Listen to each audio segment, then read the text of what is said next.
আসসালামু আলাইকুম। তোমরা কি ক্যালকুলেটর ছাড়া এরকম দুই অঙ্কের বড় বড় সংখ্যার বর্গ নির্ণয় করতে চাও? দেখো ট্রিক্সটা দেখে নাও। সিস্টেমটা কি দেখো, প্রথমে এটা বর্গ করব 3 তিরিকে 9, তারপর 1 2 3টা গুণ করে দিব। কয়টা সংখ্যা আছে দেখো, 2 3 2 গুণ করলে কত হয়? 3 দুগুণে 6, 6 দুগুণে 12, 12 2 হাতে থাকে 1, 2 দুগুণে 4 আর 1 5, শেষ হয়ে গেল। এরপরে দেখো এটার বর্গ করি। প্রথমে একের বর্গ করব 1, তারপরে কয়টা সংখ্যা আছে 1 2 3, তিনটা সংখ্যা গুণ করো, 3 অঙ্কে 3, 3 দুগুণে 6, এই যে 6, তারপরে এটার বর্গ করো, হয়ে গেল।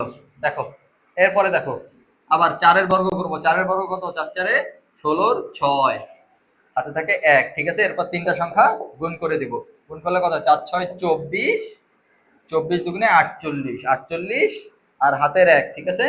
48 এর হাতের 1 কত? 49, 49 এর 9, হাতে থাকে 4, ঠিক আছে। 6 6 36 আর 4 কত? 40, ওকে, এই যে হয়ে গেল।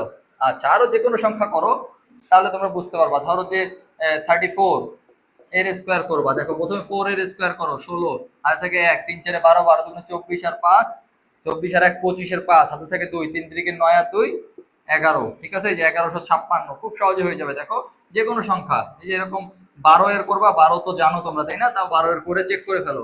2 এর উপর স্কোয়ার করলে কত হয়? 2 দুগুণে 4, তারপরে তিনটা সংখ্যা গুণ করো, 2 দুগুণে 4, 4 ওকে 4 4, তারপর হচ্ছে কি 1 এর স্কোয়ার করো, 1 এর স্কোয়ার করলে 1, এই যে দেখো হয়ে গেল।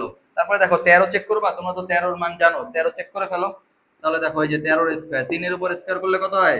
9, তিনটা সংখ্যা গুণ করে ফেলো, 3 দুগুণে 6, এরপরে 1 এর স্কোয়ার করো, 1 169। বুঝতে পারছো?